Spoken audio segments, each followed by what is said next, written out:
नमस्कार। मेरो नाम चाहिँ पेम्बा सोनाम शेर्पा। म 10 पोकलो कामराङ 44 दामथाङ ग्राम पञ्चायत युनिटको अप्पर जौबारी वार्डबाट होस्। अहिले चाहिँ हामीले मार्चमा चाहिँ हामीले आलु खन्छौँ। यो 3 काल्ला छ मेरो चाहिँ। अनि आलु खनिसकेपछि चाहिँ हामीले चाहिँ छिमाल गरेर अब यो यतापट्टिको फर्स्टमा एक दुई दिन ग्याप गरेर चाहिँ हप्ता दिन ग्याप गरेर चाहिँ सागसँग चाहिँ हामीले मिक्स फार्मिङ गर्छौँ। साग पनि छ तपाईँको बिट साग अनि साग र गाजर गर्छौँ। र यो काल्ला चाहिँ तपाईँको साग र मकै लगाएको छौँ। माथि पनि त्यही हो, साग र मकै। उतापट्टि छेउमा चाहिँ मुला लगाएको छ। यसरी मिक्स फार्मिङ गर्छौँ हामी चाहिँ। मैले चाहिँ अब यो पुरा खेती गरेको चाहिँ जब म अब बिहा भयो, त्यहाँदेखि 2004मा बिहा भएको। त्यहाँदेखि यता चाहिँ अब पुरा फुल फ्लेजेडमा चाहिँ गर्दैछु। अफिस जाँदै त्यसै गर्छु। अहिलेसम्म हामीले यो 3 गरामा हामीले आलु चाहिँ लगभग मेरो अब योपालि 60 बोरा जति फल्यो है। अनि यसमा चाहिँ हामीले चाहिँ मिक्सै गर्छौँ, किनभने आलु रोपिसकेपछि आलुमा पनि हुन्छ, प्लस हामीले यो सागमा चाहिँ तपाईँको अब 3 गरा छ। त्यसमा चाहिँ हाम्रो 3000 बिटाको करिबन चाहिँ हुन्छ, साली नै हुन्छ। 3000 बिटा जति चाहिँ हुन्छ। अब यति चाहिँ भन्नु सक्दैन, तर अब यो एउटा मेरो परिवार चल्ने चाहिँ हुन्छ। कति भने तपाईँको वर्षमा लाख रुपियाँ 1.5 लाख चाहिँ कन्फर्मै हुन्छ। यो साग रोमा चाहिँ 1.5 लाख 2 लाख पनि हुन्छ, त्यस्तो चाहिँ हुन्छ तपाईँको। मेन कुरा त अब खेती गर्दा तपाईँको नेचरसँगै हुन्छ होइन। कोही बेला भनेको टाइममा पहिला हाम्रो उसमा टाइममा चाहिँ असिनाहरू आइदिइहाल्छ कोही बेला होइन। त्यस्तो असिनाहरू आउँछ, पानीको कारण हुनसक्छ, घाम है। अब नेचरसँग चाहिँ अब अलिकति वेदरसँग भनौँ न, अब नेचर के भन्नु, वेदर चाहिँ अब राम्रो भइदियो, सुटेबल भइदियो भने चाहिँ एकदमै राम्रो हुन्छ। र अर्को चाहिँ कुरा चाहिँ ट्रान्सपोर्टेसन है। अब बाटोहरू बिग्रेन भने होइन, टुरिस्टको फ्लो राम्रो भयो भने त्यो चाहिँ अटोमेटिकली अब हुने कुरा हो। र म चाहिँ के भन्न चाहन्छु भने चाहिँ अब अर्ग्यानिक चाहिँ अब दिनै पछि लर्निङ प्रोसेस हो। अब यो त साइन्ससँगै रिलेटेड छ होइन। सबै दिनै पछि अब एउटा विघ्न बाधा त आइबस्छ। जस्तै यो कोही बेला यो सागमा पनि कोही बेला सेतो लाग्नेहरू आइबस्छ होइन। त्यो कुरालाई चाहिँ याद गर्नुपर्छ हामीले चाहिँ। अब अरू कुरा चाहिँ भोलि पर्सि गर्छु भनेर पनि हुन्छ। तर यसमा अर्ग्यानिकमा चाहिँ तपाईँको खेतीपातीमा चाहिँ भोलि गर्छु पर्सि गर्छु भनेर चाहिँ हुँदैन जस्तो मलाई लाग्छ। अब जुन टाइममा पानी आउनुपर्ने त्यसमा आएन भने अलिकति समस्या हुन्छ होइन। जस्तो यो सागमा अब ठिक टाइममा पानी आउनु पऱ्यो, ठिक टाइममा होइन घाम लाग्नु पऱ्यो, त्यसो भयो भने मात्रै हुन्छ। हामी चाहिँ के गर्छौँ भने चाहिँ हाम्रो चाहिँ मेथड चाहिँ के छ भने, मेरो चाहिँ के छ भने चाहिँ म चाहिँ वरिपरि सफा राख्छु। मेन कुरा चाहिँ अब जङ्गल चाहिँ राख्नु भएन अब होइन। किरा फट्याङ्ग्रा भन्ने कुरा चाहिँ अब जङ्गल जस्तो सोचेर आउँछ नि त। मेरो जहाँसम्म लाग्छ, मेरो कन्सेप्टमा चाहिँ त्यस्तो लाग्छ। मैला चाहिँ राख्नु भएन, मतलब झोडी चाहिँ राख्नु भएन। तपाईँले हेर्निहाल्नुहोस् साथीभाइहरू होइन। यहाँनिर चाहिँ मेरो बारीमा चाहिँ झोडी छैन। म सबै वरिपरि पनि सफा गर्छु। किन भन्दाखेरि चाहिँ त्यहाँनिर चाहिँ विभिन्न प्रकारको किराहरू हुन्छ। जस्तै लाइटहरूमा पनि अब आउनुसक्छ। तपाईँको जति पनि रातितिर हुन्छ तपाईँको लाइटहरू चाहिँ बन्द गऱ्यो भने चाहिँ कहाँको किरा पुतलीहरू फट्याङ्ग्राहरू कहाँको आउँछ, त्यहीबाट चाहिँ हाम्रो रोग सर्ने हो नि त। त्यो चाहिँ मलाई लाग्छ है। र वरिपरि सफा राख्नुपर्छ है। दिनै पछि आएर यसो फार्ममा चाहिँ भिजिट गर्नुपर्छ। भिजिट गर्दा चाहिँ के हुन्छ भने तपाईँले के समस्या छ होइन, त्यो चाहिँ पत्ता लाग्छ जस्तो लाग्छ मलाई चाहिँ। यो चाहिँ मेन चाहिँ हामीले चाहिँ अब यो बल्कमा छ नि त, निकै ज्यादा हुँदाखेरि चाहिँ हामीले लोकल अब भेन्डरहरूलाई पनि दिन्छ। यहाँनिर हाम्रो मेरै घरमा पनि खोलेको छ है, त्यहाँनिर खोलेको छ। यहाँ पर अर्ग्यानिक हार्डसेटमा पनि दिन्छु। यहाँ पर खोपी डाँडातिर सबै सप्लाई गर्छु। रेस्ट चाहिँ हाम्रो चाहिँ गान्तोक जान्छ, अर्ग्यानिकमा जान्छ। अब जो अर्ग्यानिकमा चाहिँ हाम्रो यहाँ गाउँको हाम्रो चाहिँ प्रायः जस्तो त्यहाँ जान्छ, गान्तोकमै पठाउँछौँ हामी चाहिँ सबै उफ्रेको चाहिँ। जौबारी चाहिँ अहिले फेमस चाहिँ हाम्रो अर्ग्यानिकले छ है। र अहिलेसम्म चाहिँ मैले चाहिँ देखेको छुइनँ युरियाहरू है। युरियाहरू देखेको छुइनँ, मैले टिभीतिर मात्रै देखेको।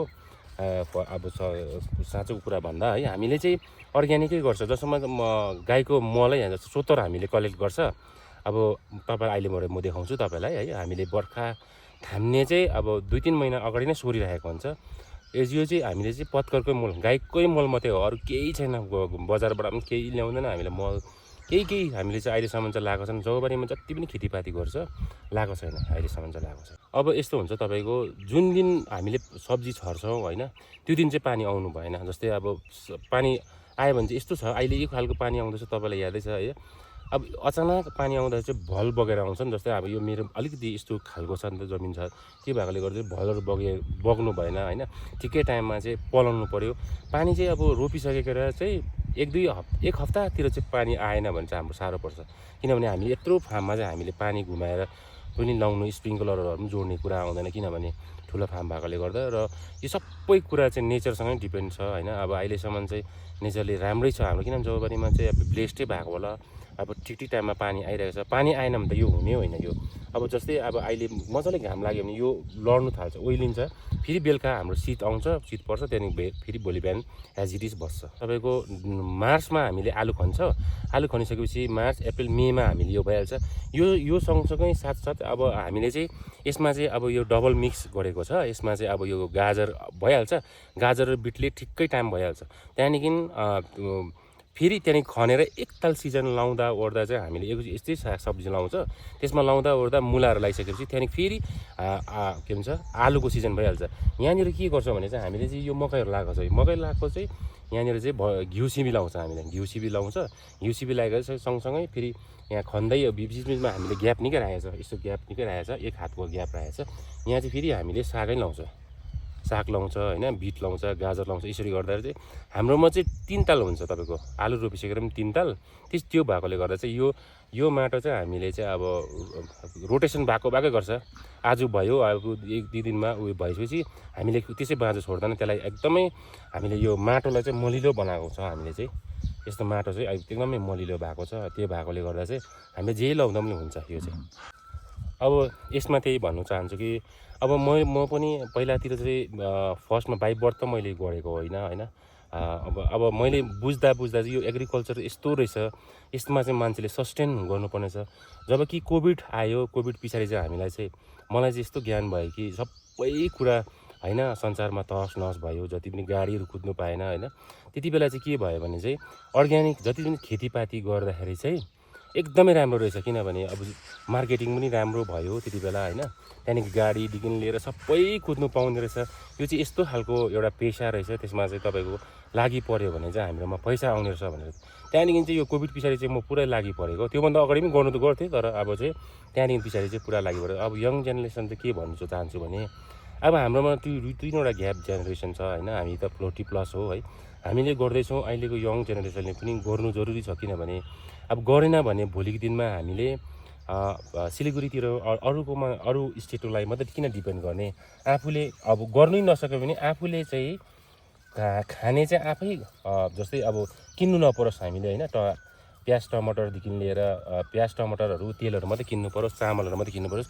अरू जति पनि सागसब्जीहरू हुने कुरा चाहिँ हामी आफै गरौँ भन्ने चाहिँ म चाहिँ एउटा मेसेज दिँदै गर्छु। अनि सानो म एउटा फेसबुकतिर पनि अपलोड गर्छु। त्यो सानो नानीहरूलाई मेसेज दिनै हो मेरो यसो हामीलाई देखेर चाहिँ अरूले पनि इन्करेज होस् भन्ने मेरो मेन मकसद त्यही मात्रै हो। भने आफू सक्षम हुनु छ भने चाहिँ अब एग्रिकल्चरपट्टि लाग्नुपर्छ। एग्रिकल्चर यस्तो माध्यम हो, तपाईँकोमा राम्रो फार्म छ, राम्रो प्रडक्ट छ भने तपाईँको जहाँको संसारको जुनै पनि के भन्छ जहाँ पनि बेच्नु सक्नुहुन्छ। अब हामीले गान्तोकमा बेच्छ होइन, यसमा कुनै कम्प्लेन छैन। अहिलेसम्म हाम्रो जौबारीको अहिलेसम्म कम्प्लेन सुनेको पनि छैन, छनु पनि छैन। र यो चाहिँ के छ भने तपाईँको यो चाहिँ अर्ग्यानिक चाहिँ अब तपाईँको मात्रै भनेर पनि हुँदैन, सबै कुरा चाहिँ मिल्नुपर्छ जस्तो लाग्छ मलाई चाहिँ। यसलाई के थियो भने ट्रेडिसनल वेमा थियो। तपाईँको हेर्नुहोस् है, पहिलानिर मेरोमा चाहिँ अब गोरु जोत्दाखेरि पनि 3 हल गोरु लाग्थ्यो होइन। अब 3 हलको गोरु लाग्थ्यो। अहिले चाहिँ मेसिन पनि हस बढ्नको पाएको छ है। र त्यसो हुँदाखेरि चाहिँ टाइम अहिले त्यो यस्तो छ, टेक्नोलोजी अनुसारले चाहिँ तपाईँको काम हुँदैछ नि। अब जस्तै हाम्रो अहिले पहिलातिर गोरु जोत्नु पर्थ्यो होइन, अहिले पर्दैन, मेसिनले ट्रेक्टर जोत्यो, बेलुकै अब लाउँदा पनि सक्छ। अब यो अहिले चाहिँ एडभान्स टेक्नोलोजीले गर्दाखेरि चाहिँ एकदम राम्रो छ। अब राम्रो छ पहिला जस्तो तुलनामा चाहिँ। पहिला चाहिँ 20-25 खेताला लाग्थ्यो भने चाहिँ अहिले चाहिँ 3 दिनमा म यो जोतेर बिहान अफिस जाँदाखेरि जोतेर बिहान बेलुका गर्दाखेरि 3 दिनमा बिहान बेलुका सकिहाल्छ। गोरुको त अब तपाईँको 800, 900, 1000 रुपियाँसम्म लिन्छ। अहिले त्यो यहाँनिर 500-600को तेलले नै भइहाल्छ। मेन कुरा त पहिला त मार्केटिङ थिएन नि तपाईँको होइन मार्केटिङ अब जस्तै नाम्चीमा मात्रै बेच्नु सक्थ्यो हामीले अन्त बिस्तारै बिस्तारै बिस्तारै बिस्तारै बिस्तारै गर्दाखेरि चाहिँ हामीले गान्तोकसँग अब कोलाब भयो भनौँ न होइन अन्त जौबारीको लागि यहाँनिर माथि अर्ग्यानिकमा दिएपछि चाहिँ त्यहाँदेखि चाहिँ के भयो भने जौबारी भनेर चाहिँ एउटा ब्रान्ड जस्तै भयो जस्तो लाग्छ मलाई चाहिँ जौबारीको साग भनेपछि सिक्किममा कहीँ नचिन्ने जग्गा छैन होइन त्यो भएर चाहिँ अब निकै बल्कमा हुँदाखेरि चाहिँ हामी चाहिँ गान्तोकै पठाउँछौँ त्यसो हुँदाखेरि चाहिँ पहिला चाहिँ अब मार्केटिङको दुःख थियो होइन हामीलाई नेसनल हाइवेमा अब 710मा हो यो चाहिँ र पहिला चाहिँ अब बिक्थेन नि त अहिले चाहिँ जौबारीको साग भनेपछि एउटा अब एकदमै जौबारीको साग मुला सबै कुरा हुन्छ यहाँनिर त्यो चाहिँ एकदमै राम्रोसँगले चलिरहेछ अहिलेसम्म चाहिँ अर्ग्यानिक भएकोले गर्दा चाहिँ चलिरहेछ अब यस्तो हो नि तपाईँको यो चाहिँ अब हामीले पनि नानी जन्मेर चाहिँ हाम्रो हुर्किनेसम्म अब होइन ग्रेजुएसन गरेको छ कस्तो फिल हुन्छ होइन हामीलाई एउटा प्राउड फिल हुन्छ नि अब यस्तो हुन्छ हामीले एकताल हामीले छरिसक्यो त्यो प्रडक्ट चाहिँ भएन भने चाहिँ हामी निराश त हुन्छौँ किनभने अब बाटोको छेउको हो है राम्रोसँग प्रडक्ट छैन हाम्रोमा यो राम्रोसँगले भएन भने चाहिँ हामी त निराश हुन्छ किनभने यो चाहिँ यसलाई चाहिँ यस्तो हामीले एउटा प्रोफेसन जस्तै बनाएको अब जस्तै पार्ट टाइम पनि नलिउँ अब हामीले आफ्टर रिटायरमेन्ट चाहिँ मेरो प्लान चाहिँ यही छ कि तपाईँको अब 15-16 वर्षमा रिटायरमेन्ट छ त्यो पैसा पनि यो निरन्तर दिने हाम्रो चाहिँ त्यही छ अब यसलाई चाहिँ दिनै पछि लर्निङ के हुँदैछ कुन किरा आउँदैछ कस्तो हुँदैछ यो कुरा चाहिँ हामीले चाहिँ अब हाम्रो अब जति पनि यहाँनिर वरिपरि गर्छ तपाईँकोमा के हुँदैछ भने हामी चाहिँ विचार विमर्श गरेर चाहिँ अब नयाँ कुरा अब सिक्ने यसमा त सबै सिक्नै पर्छ त्यो हेर्नुहोस् अब यो साग छ तपाईँको अहिले 25 रुपियाँ चल्दैछ है यहाँबाट फार्मबाटै उठाउँदैछ र मुला तपाईँको मेरो हुँदा पाउने चाहिँ रेट चाहिँ तपाईँको 25-30 रुपियाँ हो अहिलेसम्म त्यहाँदेखि उता चाहिँ बेसी हामीले बेचेको छैन अब यो बर्खे साइड त्यस्तो छ हिउँदे चाहिँ अब लास्टसम्म चाहिँ हामी 30 रुपियाँ पाउँछ अब डुकु 40 रुपियाँ हो हाम्रो लास्ट त्यो चाहिँ नहुने सिजनमा है अफ सिजनमा मैले भनेको